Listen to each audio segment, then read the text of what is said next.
Mr. Speaker, yesterday, former senior Liberal Cabinet Minister Joe Fontana was asked whether he would resign during the RCMP investigation of his activities as a senior Liberal Cabinet Minister. Mr. Fontana's response was to point to the poppy on his lapel and hide behind the sacrifices of our courageous war veterans as his reason not to resign.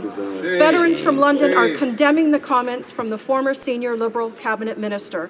Will the Minister of Veterans Affairs explain how our government supports the Poppy campaign as a sign of our respect towards our veterans? Mr. Speaker, it's obvious our government condemns the comment from the former senior Liberal Cabinet Minister in the strongest term possible. This is totally not acceptable. Mr. Speaker, hiding behind our courageous veterans to avoid one's own potential legal problems is reprehensible, as has not its place in our country. I hope that all members of this House, including the members opposite, will join us in condemning these inappropriate comments that should not be related to our great veterans who gave their life for our country. Well said. Deputy to Quebec.